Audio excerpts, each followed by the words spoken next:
तुम 36,000 वर्ष तक राज्य करो, इसके बाद तुम्हें ध्रुव प्राप्त होगा, वहां से फिर तुम्हें प्राप्त होगा। नारद जी जाकर के वहां पर उत्तान पाप की सूचना दी, तुम्हारा बेटा अब आ रहा है तपस्या करके। वहां से घोड़ा गाड़ी सब रथ सब भेजा गया, लेकिन ध्रुव महाराज किसी पर बैठकर नहीं गए। भगवान चैतन्य महाप्रभु ने कहा क्रियादपि सुनिच्छेन तरोल अपि सहिष्णुना अमानीन मान देना कृष्णा है। जो अमानी होकर कोई मान देता है तो भगवान को भी होता है। इसके क्रियादपि सुनिच्छेन, तीर पर पैर रखते छूट जाता है। वृक्ष सब कुछ सह करके धूप तूफान आदि डंडे से प्रहार करते हैं तो फल देता है। उसी तरह आज घोड़ा हाथी पर न जाकर के पैदल ही ध्रुव महाराज गए, वहां पर सब प्रकार से स्वागत हुआ। सुरजी ने माफी मांगी। एक दिन सुरजी का पुत्र उत्तम जंगल में गया शिकार खेलने, यक्षों ने मार डाला। अब लगे ध्रुव महाराज यक्षों का वध करने, बहुत से यक्षों को मार दिया। उनके दादा मनु महाराज बेटा नायब मार्ग कोई साधु नाम है, साधु का मार्ग नहीं है। अरे तुम भगवान का दर्शन कर चुके हो, तुम्हारे भाई को एक यक्ष ने मारा है, तो यक्षों का संहार करें तो बेचारे तुम्हारे क्या गुजारे है। देखिए ध्रुव महाराज भगवान का दर्शन किए थे, लेकिन विवेक की प्राप्ति कैसे हुई? मनु महाराज के सत्संग के द्वारा। फिर वहां सीधे गए बद्रिकाश्रम, तपस्या किए। इसके बाद वह समय आया तो सब निश्चित मृत्यु। मृत्यु ने कहा महाराज प्रकृति का नियम है, जो संसार में आता है शरीर छोड़ जाता है। भगवान का विमान भी आया था। ध्रुव महाराज एक पैर विमान पर रखा, एक पैर मृत्यु के सिर पर रखा। मृत्यु के सिर पर पैर रख करके विमान पर बैठ के ध्रुव महाराज ध्रुव को जाते समय रास्ते में याद आई, जो मेरी मां मेरे लिए इतना की थी वो तो पीछे छूट गई। भगवान के दो पार्षद थे नंद सुनंद, कहा महाराज देखिए आपकी मात्रा का विमान आगे आगे जा रहा है। जननी जने तो भक्त जन या दाता या सो, नहीं तो जननी बाजर यो कोई है गो। माता को जन्म देना है, ध्रुव भला जैसा भक्त बन गई या लड़ाई के मैदान में जाकर वीर गति को प्राप्त हो, नहीं तो माता को बाज बनाए। ध्रुव को सात्विक अहंकार हुआ कि मैं 6 महीने ध्रुव को प्राप्त कर लिया। भगवान अहंकार को बर्दाश्त नहीं कर सकता, लेकिन अहंकार सात्विक था, इसलिए जंगल में ले गए जहां पर अपार हड्डियों का भंडार था। ध्रुव ने कहा महाराज किसकी हड्डी है? बोला भगवान ने कहा ध्रुव तुम्हारी हड्डी है, तुम्हारा इतना बार जन्म हुआ तपस्या करते करते, अगली बार तुम्हारा जन्म एक ब्राह्मण के यहाँ हुआ और 6 महीने में मैं तुम्हें प्राप्त हो जाता। उसी समय राज आया जिसके पास बहुत संपत्ति थी, उस संपत्ति को देख करके तुम्हारा मन संपत्ति में चला गया। अब अंत्यमति सागति, अंत समय में जो मति होती है गति होती है, इसमें सबसे उत्तम को उत्तान पाप का प्राप्त हुआ। लेकिन जो 6 महीना बाकी था उसी 6 महीने तो ध्रुव को प्राप्त हुआ। ध्रुव की पीढ़ी में राजा अंग हुए। अंग तो बहुत बड़े महात्मा थे, लेकिन उनका पुत्र देव बहुत दुष्ट गति का था। तो चारों तरफ फेरी घोष करा दिया, युवा पिटवा दिया। जो प्रजा का पालन करता है भगवान नहीं होता है, विष्णु भगवान नहीं। मेरी उपासना करो, मैं सब कुछ सब यज्ञ बंद कराना, ब्राह्मणों को ताज देना, इस बात को देकर के ब्राह्मण ने हुंकार से उसको भस्म कर दिया। और वहां पर कोई राजा नहीं बचा। इसके लिए लोगों ने चंदा को मथा, तो चंदा से काला का लुटा उत्पन्न हुआ। तो कहा मेरी क्या मैं क्या करूं? तो ऋषि बैठ जाओ बैठ जाओ। कोई निषाद राज फिर दोनों बाहों को मथा गया, तो एक से महाराज पृथु विष्णु के अवतार और दूसरे से लक्ष्मी के अंशावतार उत्पन्न हुई। अर्ची महाराज पृथ्वी ने इंद्र को बछड़ा बनाकर के पृथ्वी का दोहन किया। उन्हीं के द्वारा पृथ्वी उगड़ खाबड़ की समतल कराया गया। पृथ्वी ने 100 सुने किए, उसे ब्राह्मण ने मंत्र पढ़ा। उस समय इंद्र पृथ्वी का घोड़ा चुरा करके स्वर्गलोक चला गया। ब्राह्मणों ने ऐसा मंत्र पढ़ा कि घोड़े के साथ इंद्र उसी यज्ञ कुंड में गिरने वाला था। भगवान विष्णु का प्रादुर्भाव दर्शन में सरकार ने भेज दिया और पृथ्वी ने 1000 काम माना। हे प्रभु, 2 काम से न कामये नाथ दत्त कोचिन न यत्र युष्म चरणा पूजा सब महत्तमात विदयान भाचितो विदस्सव करणायुष देवर। ये 2 कामों से आपकी वृत्ति में बराबर नहीं सुनता था। इसलिए मुझे देना हो तो 1000 काम हुआ। इससे आपकी कीर्ति में हमेशा सुनता रहा। अवंत समय में अपने प्राण, स्त्री, पुत्र, धन, राज, कोष सब ब्राह्मणों को दान देकर के परम धाम को प्राप्त। एक राजा थे प्राचीन बरही, जो बहुत अच्छा करते थे। एक दिन नारद ने समझाया, देखो राजन, पूरी पृथ्वी बरही वाले पुषा होता, पुषा से पट गई। जो तुम ऐसा कार्य कर रहे हो, पशुओं की बलि दे रहे हो, वो पशु आज आसमान देखो तुम्हें खाने की। तो यहाँ पर जीवात्मा परमात्मा के बारे में बहुत सुंदर उपदेश पुरंजय पाख्यान का दिया। और अब दूसरे पुत्र है प्रियव्रत महाराज। प्रियव्रत महाराज का मन भगवान लगा था। प्रियव्रत भागवत आत्मा वो घर गृहस्थी के बंधन में नहीं पड़ना चाहते थे। ब्रह्मा के कहने पर गृहस्थी में आ गए। उनके पास ऐसा रथ था, जब निकलते थे तो सूर्य की रोशनी फीकी पड़ जाती थी। उन्हीं के रथ के चक्के से 7 समुद्र की उत्पत्ति हुई। जो समुद्र बना है उन्हीं के रथ के चक्के से बना है। प्रियव्रत के 10 पुत्र हुए। बड़े पुत्र थे अग्नि। अग्नि से नाभि हुए और नाभि से भगवान के अंश ऋषभदेव। ऋषभदेव भगवान की जय, महाराज की जय। ऋषभदेव को 100 पुत्र हुए। 100 पुत्र में सबसे बड़े थे राजर्षि भरत, जिनके नाम से भारतवर्ष पड़ा भरतखंड। 81 कर्मकांड के पढ़िता थे। 9 द्वीपों के अधिपति हुए और 9 पुत्र भागवताचार्य।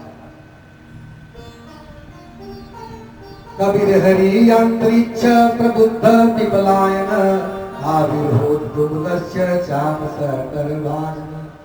9 योगेंद्र जो है, कबीर हरि अंतरिक्ष प्रबुद्ध विपलायन आविर्भूतस्य चामस करवाजन, जाकर के बाद में जनक जी को भेज दिए। अब ऋषभदेव ने अपने सभी 100 पुत्रों को बुला करके सुंदर उपदेश दिया।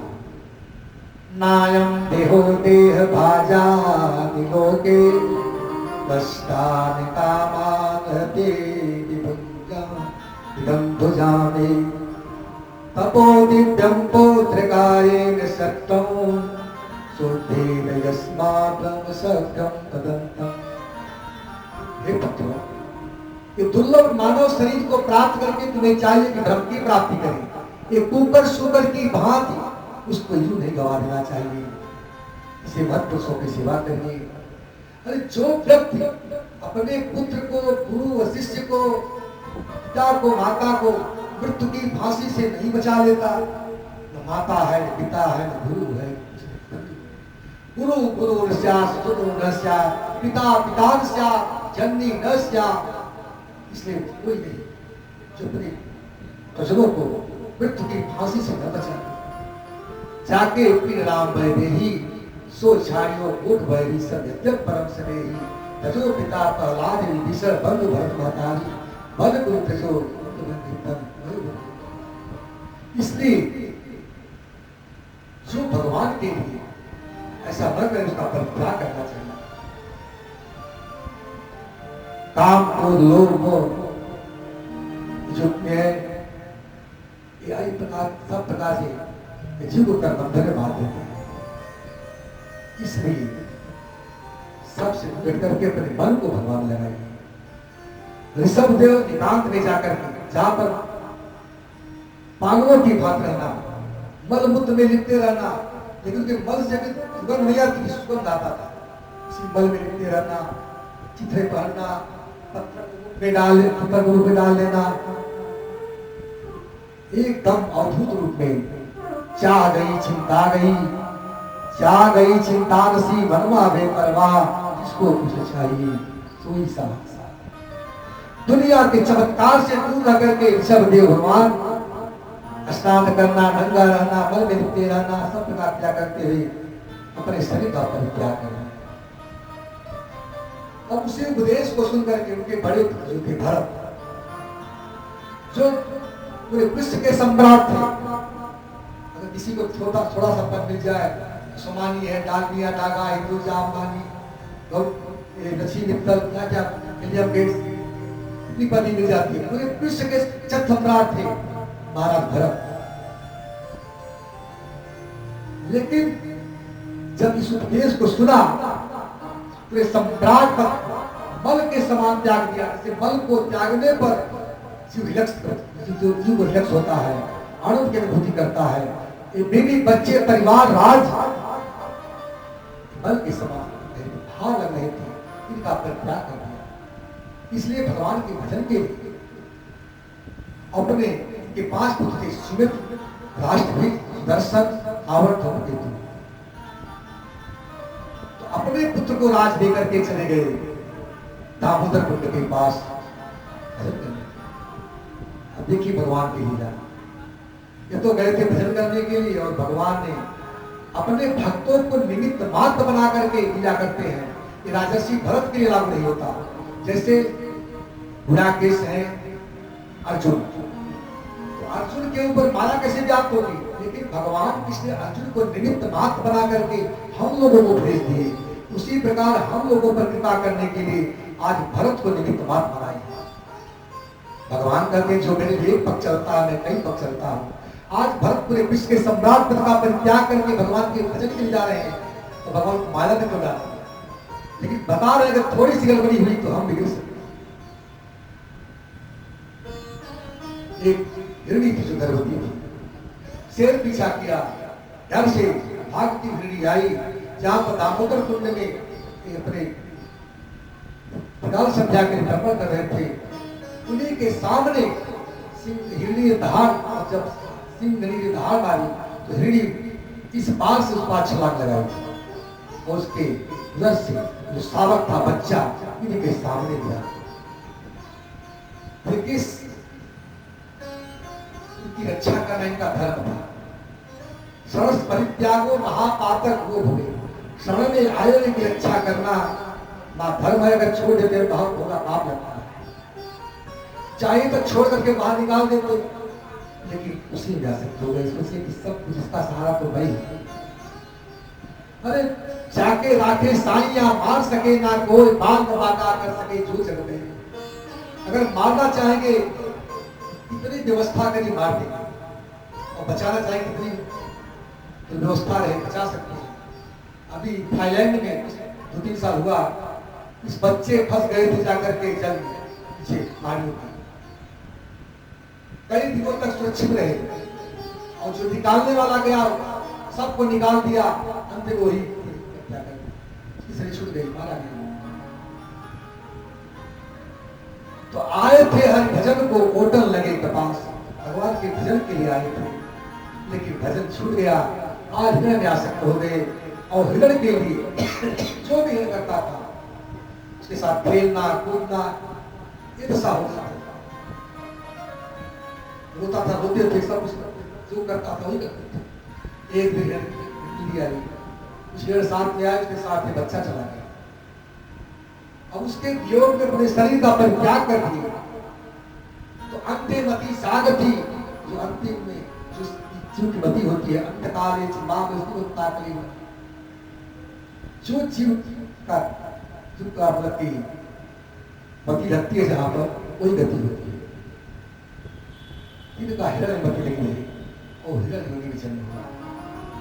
लेकिन भक्ति के प्रभाव से समझ गए कि मैं तो राजर्षि भरत था, का भजन करने के लिए हिरण में आसक्त होने से अपने होने पैदा हुआ। तो हिरण होने के बाद सूखी घास खाते थे और एक दिन जाकर अपने शरीर को उसी जल में छोड़ दिया। फिर एक ब्राह्मण क्या उत्पन्न हुए और बचपन से जल क्रिया करने लगे, कोई मुझे अपनाए। इनके माता पिता बहुत तक गायत्री पढ़ाए, 6-7 महीना बीत गया, सब कुछ जानते हुए लेकिन कुछ नहीं पढ़ पाए। माता पिता मर गए, भाइयों ने त्रास देना शुरू किया, खली भूसी जो भी देते थे बड़े चाव से खाते थे। और जहां पर कोई काम था, गड्ढा खोदा रहता था, वहां पर ऊंचा कर देते थे। तो पट्टी पाटनी रहती थी तो गड्ढा खोद देते थे। गए खेत रखवाली के लिए, राम चिड़िया राम खेत, वो भी मतलब कुछ नहीं करना। एक दिन बोल भील एक मनौती माने थे कि अगर मुझे पुत्र होगा तो मैं वंश की बलि दूंगा। काली के सामने आए तो देखा तो वहां पर भरत दिखाई दिए, मोटे तगड़े, इनको लेकर गए, काली के सामने स्नान कराया, माला फूल पहनाए, खिलाए पिलाए और तलवार निकाल करके इनको बलि देने के लिए तैयार हुए। जैसे बलि देने तैयार हुए वैसे काली की मूर्ति में आग लग गई। वैष्णवता के सामने काली भी बर्दाश्त नहीं कर पाई, क्योंकि जिस मूर्ति है उसमें भी, काली में भी कृष्ण, तलवार में भी कृष्ण। अब काली ने अपनी तलवार उठा करके अपने भक्तों का सफाया कर दिया। यानी जो भगवान का नहीं है वो काली का भी नहीं हो सकता। अपने सभी भक्तों को मार करके अपने लहू को पीने लगी। एक दिन 100 वीर नरेश रहुगढ़ जो पाकिस्तान से अभिलाषण जा रहे थे सिस्टम के लिए, पालकी से जा रहे थे और उनके पालकी में कई कहार लगे हुए थे। एक दिन एक कहार बीमार पड़ गया और बीमार पड़ने के बाद देखा कि मोटा तगड़ा व्यक्ति दिखाई दिए, वो लगा दिया। ये सब कुछ जानते हुए जब चीता इत्यादि देखते थे तो उछल उछाल मारते थे। पालकी आंदोलित होती थी, राजा रहुगढ़ का सिर पालकी से टकराता था। कहते तेरी मूर्ख, कैसे तुमने पतले आदमी को लगा दी? जानता नहीं मैं जा रहा हूँ बल्कि मृत्यु मतलब की अमीर की मतलब की पार होगा। मुझे नहीं जानता कि चिकित्सा मैं करना जानता हूँ। अनेक प्रकार से वचन बोलने लगे। सब कुछ सुनने के बाद रहुगढ़ ने कहा राजन इसको मार दूंगा, मैं तो पालकी नहीं धो रहा हूं। जैसे कोई सीध का इसी पीलर पे रखा जाए उसी तरह इस पीलर पे रखी हुई है, मैं इससे अलग हूं। अनेक प्रकार ध्यान मुझे प्रस्तुत किया तो उस समय रहुगढ़ पालकी से नीचे उनके शरीर जनेऊ देखा, देख करके कहा कि नाहम विशंके सुरराज वज्रा नैतज्य शूला नियमस्य दंडा नागनर्क सोमाविलप्य पास्ता इनके विसंगम कुला बताना। मैं इनके वज से नहीं डरता, शंकर के प्रलयकारी त्रिशूल से नहीं डरता, यमराज के खंड से नहीं डरता, चंद्रमा इत्यादि नहीं डरता। अगर डरता हूं तो ब्राह्मण के अपमान से डरता। कहा उस समय राजा रहुगढ़ ने अनेक प्रावधान दिए। कहा देखिए जैसे कोई आप कहते वर्ष से अलग हो,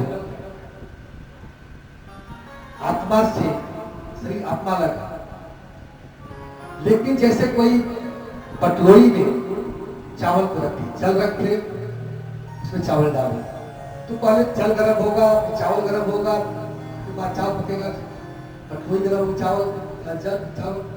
उसी तरह इंद्रिय प्राण और मन की सतुति में आत्मा को भी उनके धर्म में संग त्याग का अनुभव होता होगा। तो कहा, हे राजन, अकोविदा कोविदवाद, अकोविदा कोविदवाद वादा। राजा, तुम अज्ञानी होने पर भी पंडितों से तर्क कर रहे हो। रहु गणै तपसा नयाति न चेजया निर्वपणा यत्वा न छंदसा नैव जलाग्नि सूर्ये बिना महत्पाद रजोभिषेक। बिना महत्पाद के चरणों में अभिषेक किए किसी को भी प्राप्ति नहीं मिल सकती। जल रहुगण तपस्या से जो प्राप्त नहीं हो सकता, तो जल में अग्नि देने से, जल में जलाग्नि, जल त्याग में तो जल देने से, अग्नि पर करने से, हवन करने से जिस किसी भी साधन से प्राप्त नहीं हो सकता, और महत गुरु के चरणों में इसी तरह से प्राप्त हो सकता है। इस प्रकार भवानी का वर्णन राय एक प्रकार से उनको राजा रघु को उपदेश दिया। इसके बाद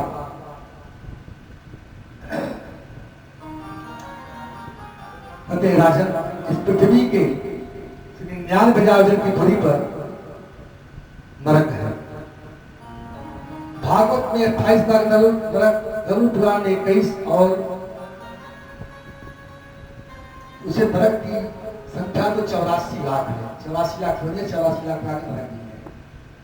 सुकर्मोक तामिल संहिता सुत रवल भारव कुंभी पाक अंधकूट भोजन कालसुत्र अस्तपत्र इत्यादि नरक है। जो जैसा कर्म करता है उसको उसका सुख दे देता है।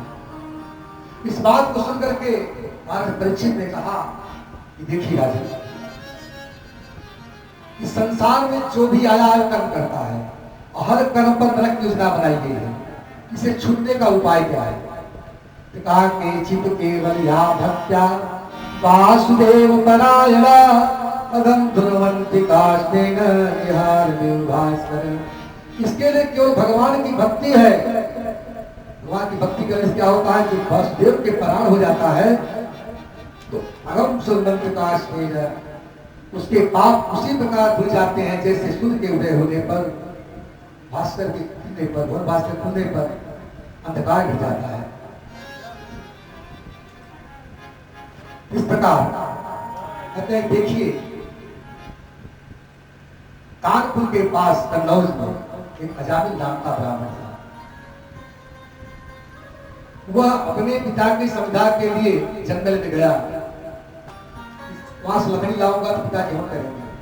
लेकिन उसी समय एक दासी को देखा वहां एक उल्टा स्त्री को 4 पुरुष के साथ संग करते हुए कपड़ा को किया था, वह लिंगन कर रहा था किसी स्त्री के साथ।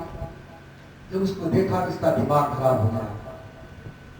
क्योंकि सबसे पहले पाप आंख जाता है। आंख मन को देता है, मन बुद्धि।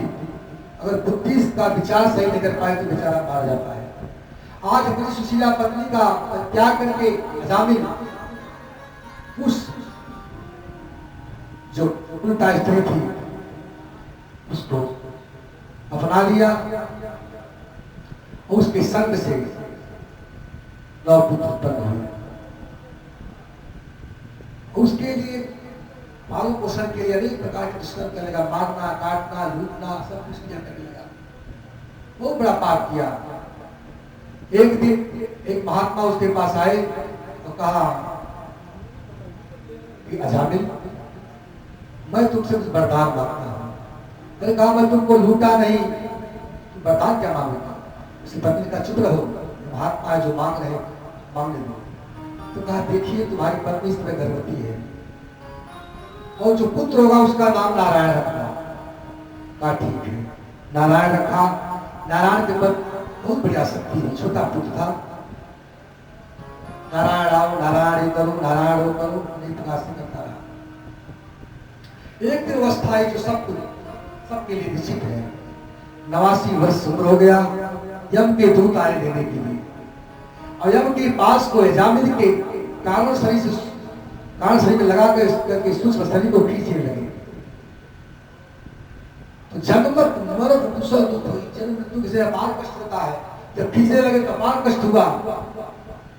उस समय उसका बच्चा दूरे नाग सक्तम पुत्रम नारायणम अप्लावते नस्करे उच्चे नागवा गुरुते। जब उसकी इंद्रिया व्याकुल हो गई तो अपने पुत्र नारायण को पुकारा, नारायण नारायण नारायण आओ, नारायण आओ। अब भगवान ने कहा अपने पार्षदों से, जब के दूत पास लगाए हैं खींचने के लिए, भगवान ने कहा जाओ, आप प्रभु कहाँ जाए? कहा मेरा भक्त से मुसीबत है, उसे रक्षा करो। कहा वो आपको नहीं पुकार रहा है। अरे कहा पुत्र नारायण किसका नाम है? कहा आपका भी नाम नारायण है, उसके बेटे का भी नाम नारायण, अपने बेटे को पुकारा है, आपको नहीं पुकारा। कहा पहले किसका नाम पड़ा नारायण? कहा आपका। तो कहा जो मैं कह रहा हूं करो, जाओ तो मेरी भक्त रक्षा करो। चारों पार्षद आए, यम के पास को काट दिया तलवार से। अरे मूर्ख भाग जाओ, धर्म की सभा में धर्म का प्रवेश। कहा महाराज हम इसके दुश्मन नहीं है। दूतों ने कहा जीवन पर दुष्कर्म किया है, हम इनको ले जाएंगे हिमालय, वहां पर ले जाकर के नरक ले जाएंगे, शुद्ध करेंगे, और शुद्ध करने के बाद इसका कल्याण हो जाएगा। कहा धर्म की परिभाषा क्या है? कहा जो वेद के विपरीत कर्म करता है धर्म है। वेदो पैतो धर्मो, वेद के जो वेद बताया वही क्या करता होता है। तो कहा इसमें वेद के विपरीत कहा कर्म किया? तो भगवान का नाम लिया। अरे जो पाप नहीं किया उस पर पाप लगा हो रहा है। शांतेतम परिहासम वा स्तोभम भेजनमेवा वैकुंठ नाम ग्रहणम शेषावधरम विदु। कहते जैसे जिस अवस्था भगवान का नाम ले वह हर प्रकार से पाप कर्म से छूट जाता है। पतितम बस्फलितम भग्नम, गिरते हुए, सोते हुए, बैठते हुए, उठते हुए, किसी का कर देते हुए, जैसे भी हो भगवान का जब नाम लेता है तो भवसागर से पार लेता है। यहां से चले जाओ, गए यमकेतु, तो यमदंड को फेंक दिया। यमपुरी में हड़ताल बच गई, यमपुरी में हड़ताल हो गया। कहा मैं आज से आपकी रोटी नहीं करूंगा। अरे कहा क्या हुआ? कहा कि आपने जामिन के लिए भेजा, लाने के लिए भेजा था दूसरा को, लाने का मैं ही भेजा था, हुआ। कहा जैसे ही हम लोग उसके कान शरीर से शरीर खींचने लगे, उसी समय अपने बेटे ऊपर नारायण, और चार सुंदर सुंदर भगवान के पार्षद आए, तलवार से अपने पास को काट दिया। हम लोग मारने के लिए तैयार हो गए। 4 बज के आपको भाग रहे आए। ऐसा कहते ही यमराज का मन भगवान ने किया। धर्मम तो साक्षात भगवत प्रणीतम, धर्म की स्थापना तो सब भगवान स्वयं भगवान ने किया है। न वै विदुर ऋषियो नापि देवा, न उसे ऋषि जानते हैं न देवता जानते हैं। न सिद्ध मुख्या असुरा मनुष्या, सिद्धगण असुर मनुष्य विद्या और उसके लिए केवल हम जो 12 भाग जानते हैं। और कौन? स्वयं नो नारद शंभो कुमार कपिलो मनु प्रहलादो जन्मो भीष्मो वैली वैयास शंभु नारद शंभु प्रहलाद कपिल सब और यम ये जानते हैं।